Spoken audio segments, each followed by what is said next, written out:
First contact.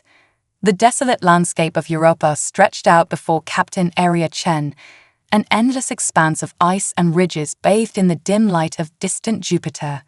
She checked her suit's oxygen levels for the 100th time, a habit born from years of solo exploration. The readings were good, as always. Aria allowed herself a small smile. After months of solitary research on Jupiter's moon, she was still awed by the stark beauty of this alien world. Aria's mission was simple on paper: search for signs of microbial life in Europa's subsurface ocean. In reality, it was a groundbreaking endeavor, the first long-term human presence this far out in the solar system. She was making history with every step, every sample collected. The weight of scientific expectations rode heavily on her shoulders, but Aria thrived on the challenge. As she crested another icy ridge, something caught her eye, a faint glimmer that didn't match the usual reflections of Jupiter's light on the moon's surface. Aria frowned, adjusting the settings on her helmet's visor to get a clearer view. The anomaly persisted, a metallic sheen that had no place in Europa's natural landscape. "Houston, are you seeing this?" Aria transmitted, her heart rate quickening. There was a delay of several minutes before Mission Control responded, their voices tinny through the vast distance. "Affirmative, Captain Chen. We're picking up an unknown metallic signature approximately 500 meters from your current position. Proceed with caution and gather preliminary data." Aria didn't need to be told twice. She began her careful approach, each step measured and deliberate in the low gravity. As she drew closer, the object's shape became clearer. It was unmistakably artificial, a sleek craft of some kind, partially buried in the ice. Its design was like nothing Aria had ever seen in Earth's space programs. "Houston, I think we're looking at non-human technology here," Aria reported, her voice barely above a whisper, despite the fact that sound couldn't travel in Europa's thin atmosphere. "The craft appears to be damaged. There's no sign of movement or activity." The next few minutes felt like an eternity as Aria waited for a response. When it came, the tension in Mission Control's voice was palpable. "Captain Chen, your priority is to secure any potential evidence of extraterrestrial intelligence. Approach with extreme caution. Do not, under any circumstances, attempt to make contact if you encounter a non-human entity. Wait for further instructions." Aria acknowledged the order, but a mix of excitement and trepidation surged through her. She had dreamed of this moment her entire life, the possibility of first contact. As a scientist, she knew the odds were astronomical. As a human being, she had always hoped. As she neared the craft, Aria noticed a hatch that seemed to be partially open. Ice had formed around the edges, suggesting it had been in this state for some time. She peered inside, her helmet lights illuminating a cramped interior filled with unfamiliar instruments and displays. Suddenly, movement caught her eye. Something shifted in the shadows at the back of the craft. Aria's breath caught in her throat as a figure emerged, unmistakably alive and undeniably alien. The being was roughly humanoid in shape, but that's where the similarities ended. Its skin was a pale, luminescent blue that seemed to shimmer in the light of Aria's helmet. Large, almond-shaped eyes blinked at her, their irises a swirling mix of colors that Aria couldn't quite define. The alien's head was elongated and hairless, with delicate, fin-like structures where ears might be on a human. For a moment, neither moved. Aria was frozen in place, her mind racing to process what she was seeing. The alien seemed equally startled, its slender body tense and poised as if ready to flee. Then, to Aria's astonishment, the alien raised a four-fingered hand in what was unmistakably a gesture of peace. It opened its mouth, and a series of melodic clicks and whistles emerged. Aria's training kicked in.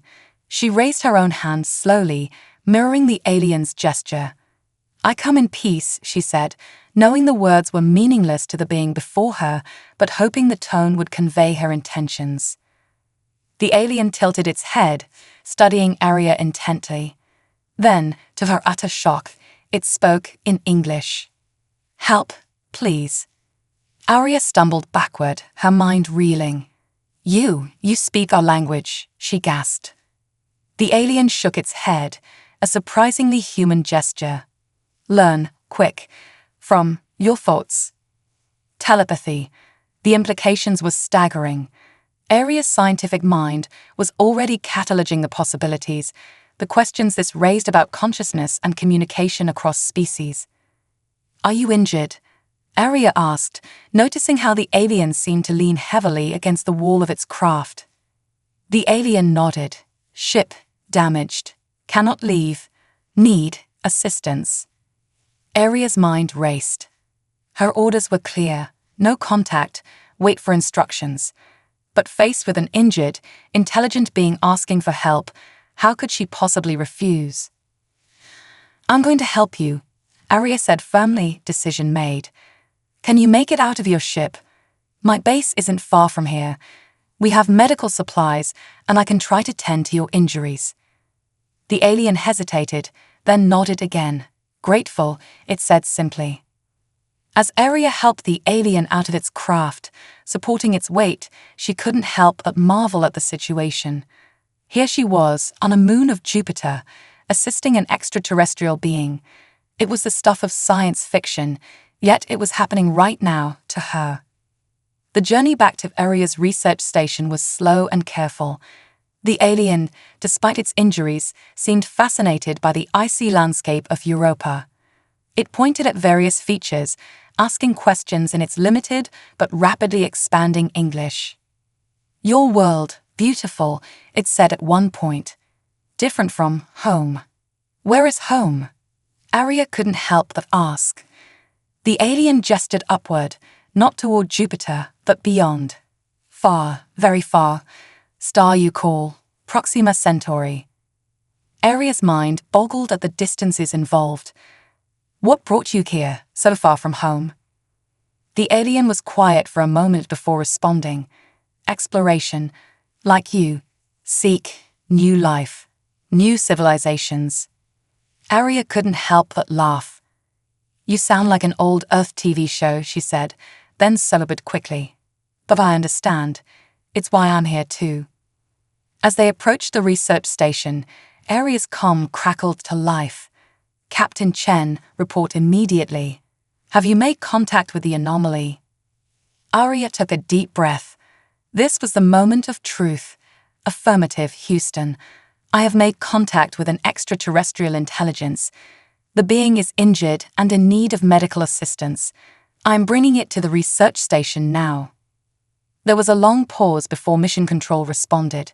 When they did, the voice was tight with tension. Captain Chen, you were expressly ordered not to make contact. The potential risks. With all due respect, Arya interrupted. We're beyond that now. This being needs our help, and the opportunity for peaceful first contact is too important to pass up. I'm proceeding with caution, but I'm also proceeding with compassion. Chen out. As she cut the communication, Arya turned to the alien. I'm sorry about that. Some of my people might be afraid, but I promise I'll do everything I can to help you and to foster understanding between us. The alien's multi-hued eyes seemed to soften, understand fear, but also see hope in you, perhaps bridge between worlds. Arya nodded, a sense of purpose filling her. I hope so, I really do. As they entered the airlock of the research station, Arya knew that everything was about to change. For her, for humanity, for this alien being, and perhaps for the entire galaxy. Whatever came next, she was ready to face it head-on, with scientific curiosity and human compassion as her guiding stars. The adventure was just beginning. Cultural exchange. As the airlock cycled, Arya's mind raced with the implications of what she was doing. She was about to bring an alien life form into a human habitat for the first time in history. The weight of the moment wasn't lost on her, but her immediate concern was for her unexpected guest's well-being.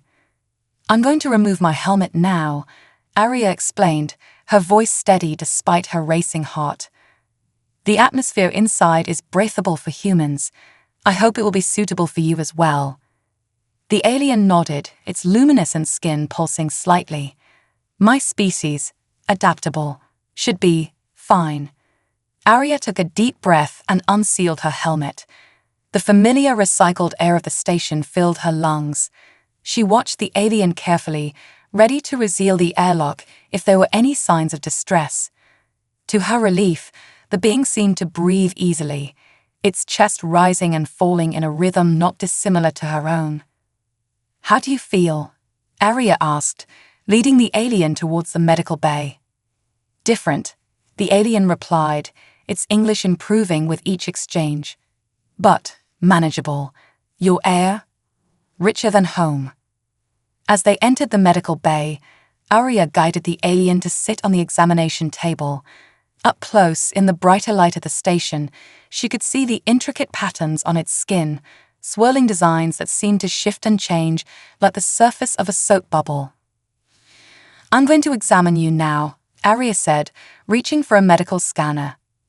"I'll be honest, I'm not sure how much our technology will be able to tell me about your physiology, but I'll do my best."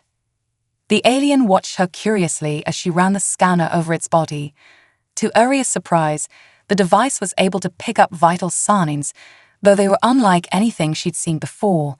The alien's body temperature was significantly lower than a human's, and its cardiovascular system seemed to operate on entirely different principles. "Fascinating," Arya murmured, studying the readings. "Your biology is so different, yet there are some surprising similarities. I can see that you were dehydrated, and there's some tissue damage here." She pointed to the alien's side, where the skin looked slightly discolored. The alien nodded. "Crash, injured, ships, life support damaged. Been here, many cycles." Arya's brow furrowed. "Cycles? Do you mean days?"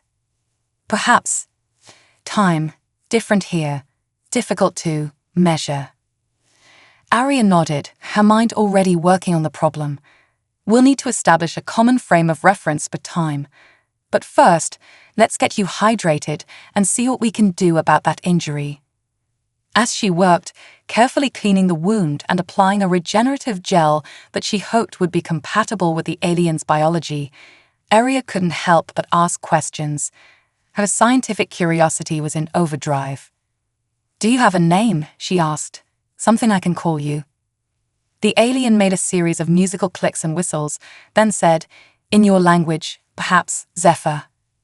Arya smiled. "Zephyr. I like it. It suits you somehow. I'm Arya." "Arya," Zephyr repeated, the name sounding almost like a song in its voice. "Means melody." Arya blinked in surprise. "Yes, actually. How did you know that?" Zephyr's eyes swirled with colors. "Words have echoes. In your mind, I hear more than just sound." The implications of this ability were staggering. Arya tried to focus on the task at hand, but her mind was buzzing with questions. As she finished treating Zephyr's wound, she couldn't hold back any longer. "Your ship," she began, "it's unlike anything we've ever seen. The technology must be far beyond ours. How do you travel such vast distances?"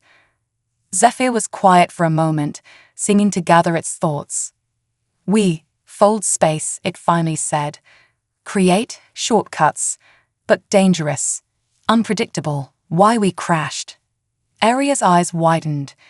"You're describing something like an Einstein-Rosen bridge, a wormhole. We've only theorized about such technology. The energy requirements alone would be—" She trailed off, noticing Zephyr's confused expression.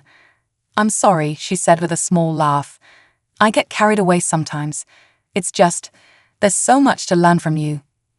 Zephyr's skin rippled in what Arya was beginning to recognize as amusement. "Much to learn from you too. Your world, your people, fascinating." As if on cue, Arya's comm unit buzzed. She had almost forgotten about mission control in the excitement of treating and talking with Zephyr. With a grimace, she answered the call. Captain Chen, the voice of Mission Director Yamamoto, came through, tense and clipped. "We need a full report on the situation. What is the status of the visitor?" Arya took a deep breath. The alien Zephyr is stable. I've treated its injuries as best I can with our supplies. It poses no immediate threat. In fact, Director, the potential for peaceful exchange of knowledge is incredible. Zephyr's species has technology far beyond our own, including faster-than-light travel capabilities. There was a long pause before Yamamoto responded. Captain, while the scientific community is excited by these developments, there are serious concerns at higher levels. The potential risks of this encounter cannot be overstated. We're preparing an extraction team. You are to maintain minimal contact and take all precautions to prevent any potential contamination, biological or informational, until they arrive. Arya felt a surge of frustration. With all due respect, Director, that could take weeks. Zephyr is injured and stranded.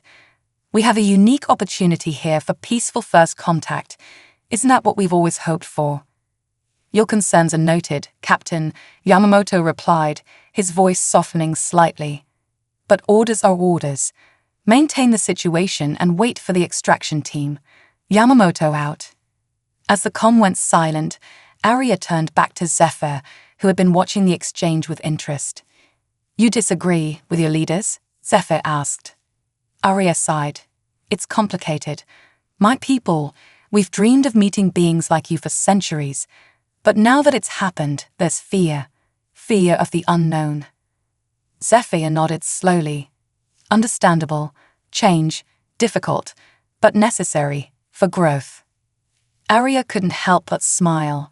You're very wise, Zephyr. I wish more of my people could see that.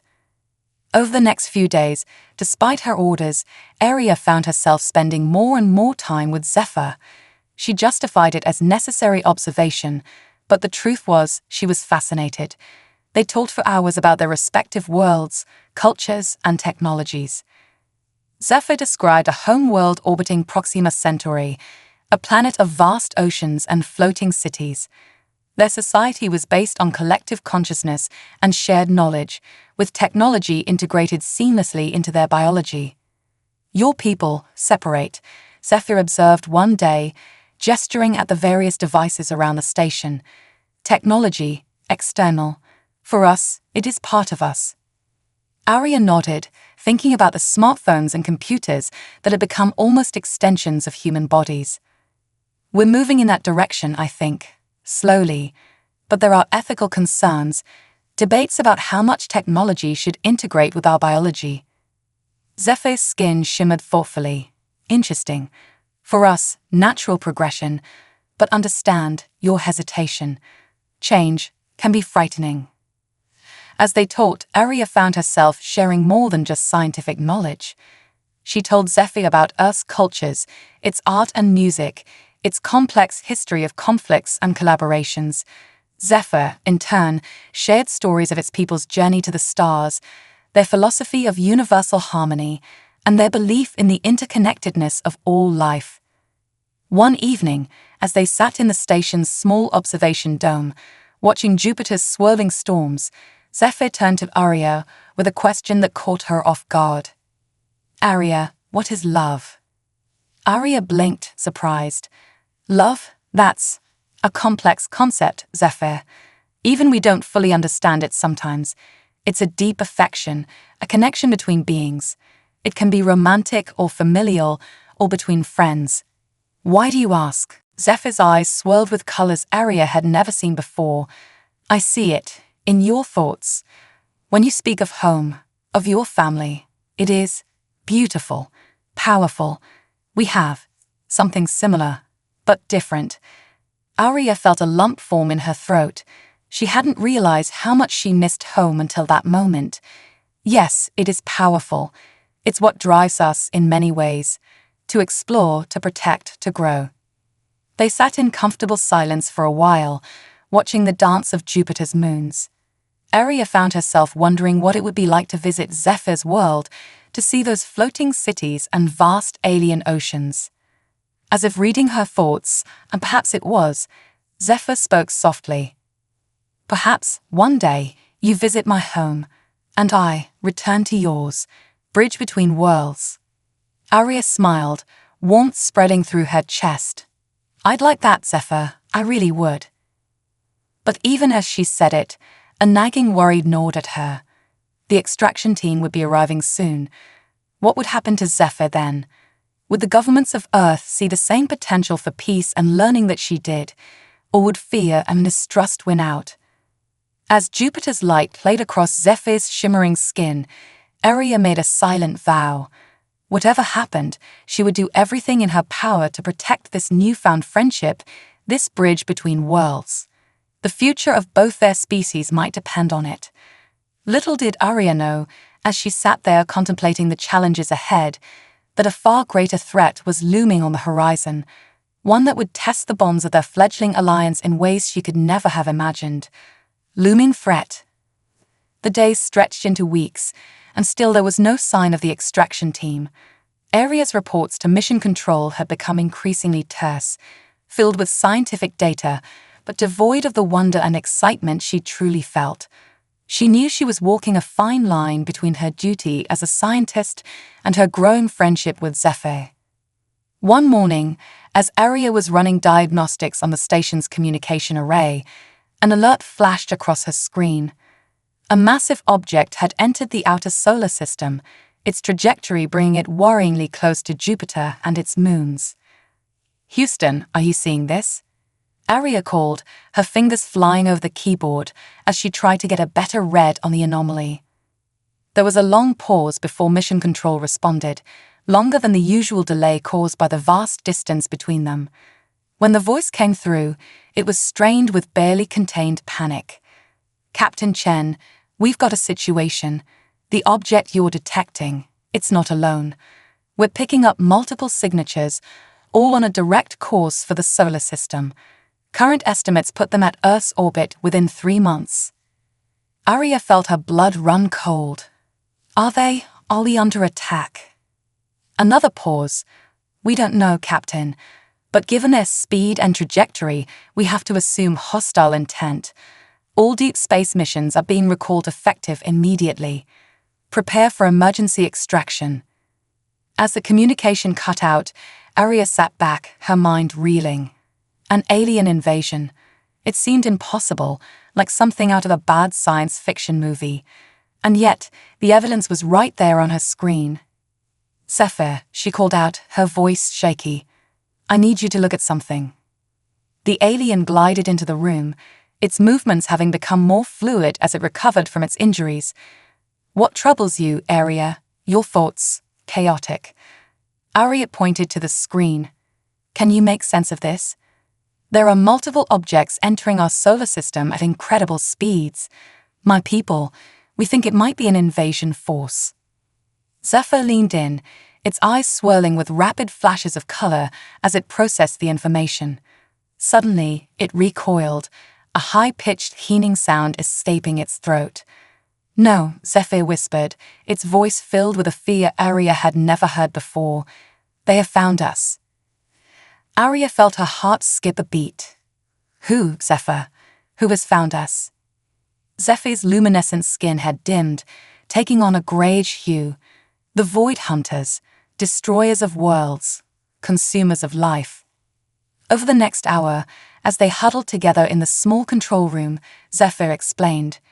The Void Hunters were an ancient race, driven by an insatiable hunger for energy and resources. They traveled the galaxy in massive hive-ship fleets, stripping planets bare and enslaving, or destroying any civilizations they encountered. "My people," Zephyr said, its voice heavy with sorrow, "we fled our home system when the hunters came, scattered across the stars, hoping to find sanctuary. To warn others." Aria felt a chill run down her spine. "Your ship, you didn't crash by accident, did you?" Zephyr's skin rippled in what Aria now recognized as a sign of distress. "No, damaged, escaping the hunters. Hoped to warn your people, but my ship failed. And now," Zephyr gestured helplessly at the screen, where the approaching fleet blinked ominously. Aria's mind raced. The extraction team wouldn't arrive for weeks. Earth was months away from contact. They were alone, on a tiny moon, facing a threat beyond imagination. "We have to do something," Aria said, determination replacing her initial fear. "We can't just sit here and wait for them to arrive." Zephyr tilted its head, studying Arya with swirling eyes. "What can we do? Two beings against a fleet?" Arya stood up, pacing the small room. "I don't know yet, but between your advanced technology and our human ingenuity, there has to be something. Tell me more about these void hunters. What are their weaknesses?" As Zephyr began to explain the intricacies of the hunter's technology and biology, Arya's scientific mind kicked into overdrive. She asked question after question, piecing together a picture of their enemy. The void hunters, it turned out, relied heavily on a hive mind structure. Their massive ships were controlled by a central intelligence, with the individual hunters acting as drones. They were vulnerable to certain energy frequencies, which could disrupt their collective consciousness. "If we could create a large enough disruption," Arya mused, "we might be able to disorient them, maybe even turn them away from the solar system." Zephyr's skin brightened slightly, hope seeping into its voice. "Possible, but would require immense energy. More than your station can produce." Arya's eyes lit up. "But what about your ship? You said it used technology to fold space. Surely that requires massive amounts of energy." "Yes," Zephyr agreed, "but ship damaged. Core unstable." "Then we repair it," Arya said firmly. "You have the knowledge, I have the determination. Between us, we can make it work." Over the next few days, Arya and Zephyr worked tirelessly. They made countless trips to Zephyr's crashed ship, salvaging what they could and jury-rigging connections between alien and human technology. Arya's hands were soon covered in cuts and burns, but she barely noticed, driven by a sense of urgency and purpose. As they worked, Arya couldn't help but marvel at how seamlessly they had come to operate as a team. Zephyr's telepathic abilities allowed for a level of coordination that would have been impossible between two humans. They anticipated each other's needs, handed over tools before they were asked for, finished each other's sentences. "You know," Arya said one evening as they took a brief rest, watching Europa's ice plains stretch out before them. "A few weeks ago, the idea of working side by side with an alien to save humanity would have seemed absurd."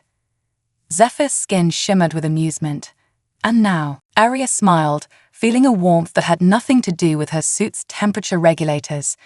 "Now it feels like the most natural thing in the world." As the days passed, their plan began to take shape. They would use the repaired core of Zephyr's ship to generate a massive energy pulse, tuned to a frequency that would disrupt the Void Hunter's hive mind. The pulse would be channeled through Europa's subsurface ocean, using the moon itself as a giant transmitter. It was audacious, borderline insane, and their only hope. The night before they were set to implement their plan, Arya sat in the observation dome, staring out at the stars. The weight of what they were about to attempt pressed heavily on her shoulders.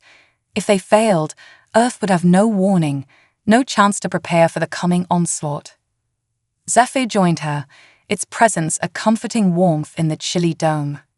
"You are afraid," Zephyr said softly. Arya nodded, not bothering to hide her emotions. She knew Zephyr could sense them anyway. "Aren't you?" Zephyr was quiet for a moment. "Fear, natural, but also hope. Because of you, Arya. Your species, remarkable. In face of impossible odds, you do not give up." Arya felt tears prick at her eyes. "We're too stubborn for our own good sometimes," she said with a weak laugh. "Perhaps," Zephyr agreed, its skin pulsing gently. "But also inspiring. You have taught me much, Arya, about courage, about love." Arya turned to look at Zephyr, surprise written across her face. "Love." Zephyr's eyes swirled with a kaleidoscope of colors. "Yes, the connection we share, it is beyond friendship, beyond alliance. It is love, different from your human understanding, perhaps, but no less real." Arya felt her heart swell with an emotion she couldn't quite name. It was joy and fear, excitement and trepidation, all rolled into one. I feel it too, Zephyr. I don't fully understand it, but I feel it. They sat in comfortable silence for a while, watching Jupiter's storm swirl in the distance. Finally, Aria spoke, her voice barely above a whisper. If this works, if we survive this, what happens next? You said your people are scattered across the stars. Will you try to find them?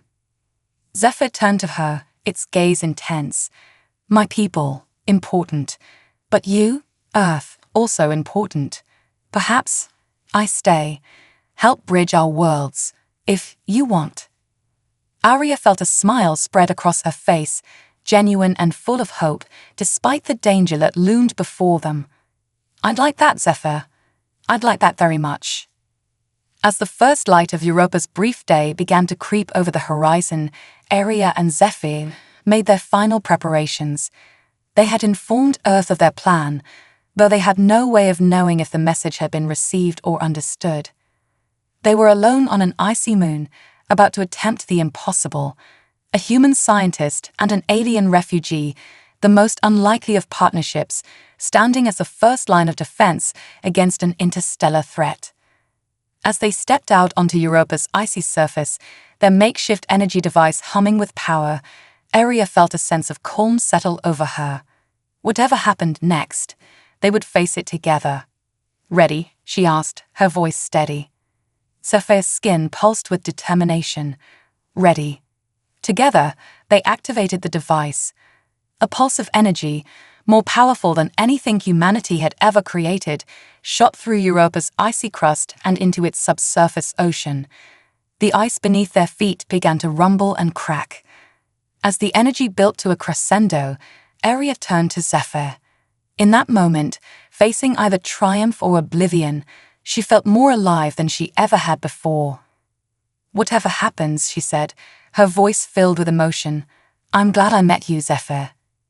Zephyr's response was lost in the deafening roar as the energy pulse reached its peak. The ice around them shattered, geysers of water erupting into space. The sky above them seemed to ripple and warp as the massive energy wave propagated outward, racing towards the approaching Void Hunter fleet. In that moment of chaos and hope, human and alien stood side by side, united in their determination to save not one world, but two. The fate of Earth, of Zephyr's scattered people, and of countless other civilizations hung in the balance.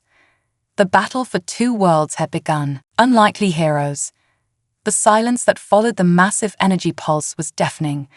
Aria and Zephyr stood motionless on the fractured ice of Europa, their eyes fixed on the star-studded sky above. For a moment, it seemed as if the entire universe held its breath. Then, chaos erupted. The comm system in Aria's suit crackled to life, a cacophony of voices from Earth's various space agencies all talking at once. Through the din, she could make out snatches of information, massive energy readings, unprecedented gravitational disturbances, and panicked questions about what was happening on Europa. It worked, Zephyr said, its voice filled with awe. The pulse, it reached them. Aria nodded, her heart pounding. But did it stop them? As if in answer, the sky above them lit up with a dazzling display of light. At first, Aria thought it might be an aurora, but she quickly realized it was something far more extraordinary. The fabric of space itself seemed to ripple and tear, creating a kaleidoscope of swirling colors. The hunters, Zephyr explained, its skin pulsing rapidly. Their ships, destabilizing. The pulse disrupted their fold space drives. Aria felt a surge of hope. So they can't reach Earth. Zephyr's eyes swirled with cautious optimism. Not immediately, but they are adaptable. We'll find a way, given time. As they watched, several smaller objects broke away from the technicolor maelstrom above, streaking across the sky like meteors. With a sinking feeling, Aria realized what they were seeing. They're sending scouts, she said grimly, probably to assess the threat and find its source. Zephyr nodded. We must prepare. They will come here first. The next few hours were a blur of frantic activity. Aria and Zephyr worked tirelessly to fortify the research station, using a combination of human ingenuity and Zephyr's advanced knowledge.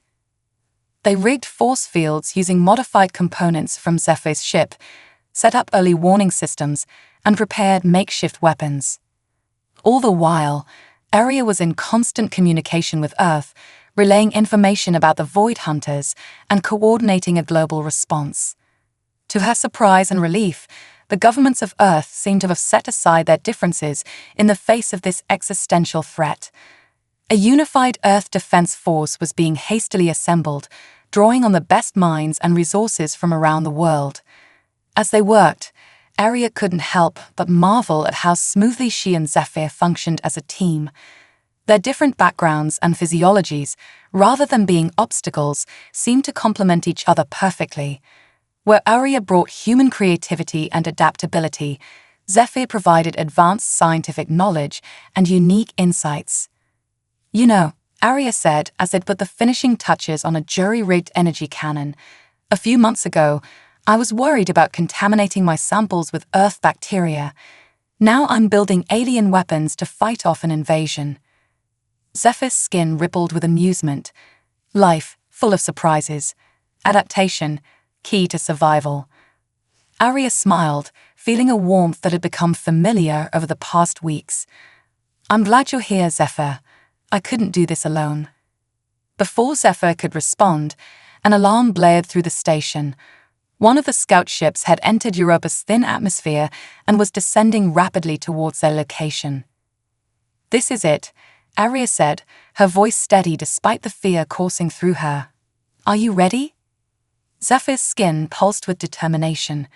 Together, it said simply. They moved to their designated positions, Aria manning the energy cannon, while Zephyr monitored the force field and coordinated their defenses. The scout ship came into view, a sleek, dark vessel that seemed to absorb light rather than reflect it. "Void Hunter design," Zephyr explained, its voice tense. Built for stealth and speed, the ship hovered above the icy surface of Europa, seemingly scanning the area.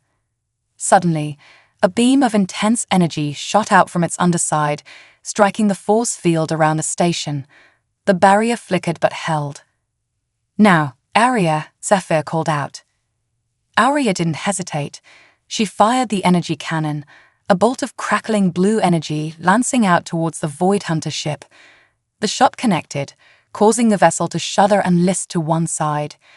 But the hunters were far from defeated. The damaged ship retreated, only to be replaced by two more that seemed to materialize out of the darkness of space. What followed was a battle unlike anything in human history. Aria and Zephyr fought with everything they had, their makeshift defenses holding against technology far beyond Earth's capabilities. They moved in perfect synchronization, anticipating each other's actions and covering each other's weaknesses. As the battle raged, Aria found herself drawing on strength she didn't know she possessed. Every time fatigue threatened to overwhelm her, she thought of Earth, of her family, of the billions of lives depending on their success. And beside her, Zephyr fought with equal determination, its own world and scattered people driving it forward. Hours passed, though it felt like days. The ice around the station was scarred and blackened, steam rising from countless impact sites. The force field flickered dangerously, taxed beyond its limits. Just as it seemed they might be overwhelmed, a new sound cut through the chaos of battle. The roar of engines, but not the alien whine of the Void Hunters. These were human engines. "Aria, Zephyr, hold on, we're coming." A voice crackled through the comm system. Aria looked up in disbelief to see a squadron of ships descending through Europa's thin atmosphere. They were unlike any Earth vessels she had seen before, sleeker, faster, clearly incorporating elements of alien technology. "The cavalry has arrived," Aria said with a laugh of relief, tears streaming down her face. The Earth ships engaged the Void Hunters, filling the sky with an impressive display of energy weapons and evasive maneuvers. It was clear that humanity had worked quickly to adapt and improve their technology based on the information Aria and Zephyr had provided. As the tide of battle turned, Aria and Zephyr emerged from the battered research station to join their rescuers. A ship landed nearby, and out stepped a familiar face, Mission Director Yamamoto. "Captain Chen," he said, his usually stern face breaking into a relieved smile. "You've done the impossible." Arya shook her head. "Not me, sir. Us." She gestured to Zephyr, who stood tall beside her. Yamamoto's eyes widened as he took in the alien's appearance, but to his credit, he quickly composed himself. "Of course. On behalf of Earth, thank you both. Your warning and your actions have given us a fighting chance." As the Earth forces secured the area, Arya and Zephyr were ushered onto a ship bound for Earth. As they left Europa's icy surface behind, Arya felt a mix of emotions, relief, exhaustion, and an underlying current of anxiety about what was to come. "What happens now?" she asked Zephyr as they watched Jupiter recede in the ship's viewport. Zephyr's skin pulsed thoughtfully. "Now, we prepare. The hunters will return, in greater numbers." Arya nodded grimly. "But we'll be ready for them. Earth knows what's coming now. We can prepare, build up our defenses." "Yes," Zephyr agreed, "and perhaps find more allies. My people, others who have faced the hunters. Together, we stand a chance." As they journeyed back to Earth, Arya and Zephyr worked tirelessly to share everything they knew about the Void Hunters. Scientists, military strategists, and world leaders all clamored for their insights. But in the quiet moments between debriefings and strategy sessions, Arya found her thoughts returning to the future, not just the looming threat, but what might come after. She looked at Zephyr, this being from another world who had become so dear to her, and wondered what their relationship might become in this new reality. As if sensing her thoughts, and perhaps it had, Zephyr turned to her. "Arya, no matter what comes, we face it together. Two worlds united." Arya smiled, reaching out to take Zephyr's hand. The touch sent a warm tingle through her arm, a physical manifestation of their unique bond. "Together," she agreed. As Earth grew larger in the viewport, Arya felt a sense of purpose settle over her. The road ahead would be difficult, filled with challenges they could scarcely imagine, but they had already accomplished the impossible once. With Zephyr by her side, and the combined strength of their two worlds behind them, Arya believed they could do it again. The battle for Earth was just beginning, but for the first time since the Void Hunters appeared, hope burned brightly. Humanity, with its new alien allies, was ready to take its stand among the stars. As their ship began its descent towards a changed Earth, Arya squeezed Zephyr's hand. Whatever the future held, they would face it side by side, a bridge between worlds and a beacon of hope for both their peoples. The next chapter of their adventure was about to begin.